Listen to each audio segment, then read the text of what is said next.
mysterious footage of the monster called Bigfoot in the American Northwest.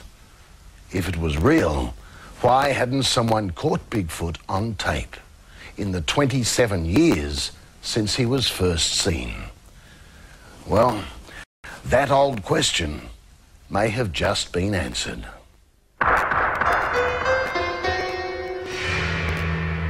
It is the most dramatic footage ever taken of any of the world's mythical or legendary monsters. It was taken on amateur home video in 1966, and to this day has stood out as the clearest evidence of the existence of Sasquatch, the giant Bigfoot of America's far northwest. While the stories of the abominable snowman and Loch Ness monster perpetuate in the imagination, the image of the half-man, half-beast Bigfoot was captured on videotape in clear daylight.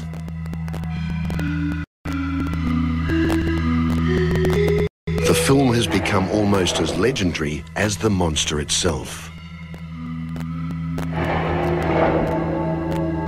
Believers and skeptics have argued the film's authenticity for 3 decades. Now, the argument is about to heat up because of this. New amateur video shot in the same wooded region by Paul Freeman, a man who's tracked Bigfoot for 10 years. Probably 2 or 3 days old. They've been rained on. It was taken after a recent spate of reported sightings by the local Nez Perce Indians. The Indians have believed in the creature's existence for centuries. Its legend is kept alive in stories passed down through generations.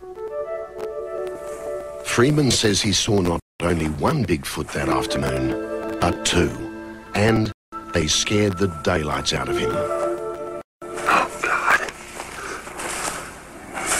Like a little 5-year-old, I was crying, and I asked the man upstairs, I said, hey, if you let me get out of here alive, I'll never bother these critters again, and I'm not going to. The creature appeared suddenly as Freeman was walking along a bush track toward a watering hole where he'd spotted footprints.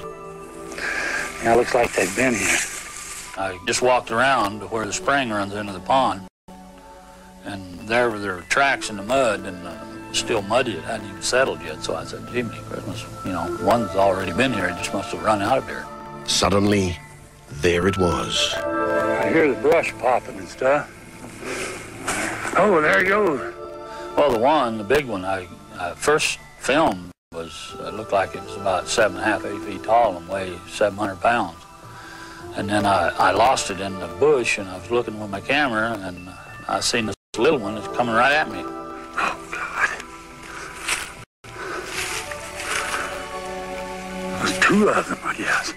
The startling video is being studied by scientists at Oregon and Northern California universities, but to some, it didn't come as a surprise. Indians on the Nez Perce reservation reported an incident a few weeks earlier that left the Northwest region on edge. A boy reported seeing a huge, hairy creature take a deer from the reservation's meat rack. 2 days later, tribal women sighted something on the distant horizon. For some reason, I just happened to look up on a hill, and I said, Amo, come here and look at this. Come, what do you think that is? Is that what you saw a week ago, Does that looks like a Bigfoot or something up there? He says, yes, that's what I saw. I had to stand about, 7, 8 feet tall. It was broad. There was no neckline. I was walking on 2 feet. One witness was the curator of the Indian Museum, Susan Bushell.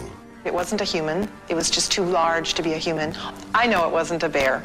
I worked at Glacier National Park for 10 years. I've seen enough of grizzly bears and black bears, seen them both, just on all fours and standing erect.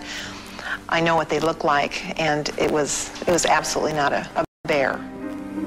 Despite the new video, Freeman has his doubters among forest rangers who discount the film as a hoax. They just don't want people up there, If they tell the truth, they've probably got a building full of plaster casts and twisted off bushes and hair samples and everything else, you know. If it is a hoax, it bears a striking resemblance to one that had to have been pulled in the same area decades earlier. The similarity of the two images is hard to ignore.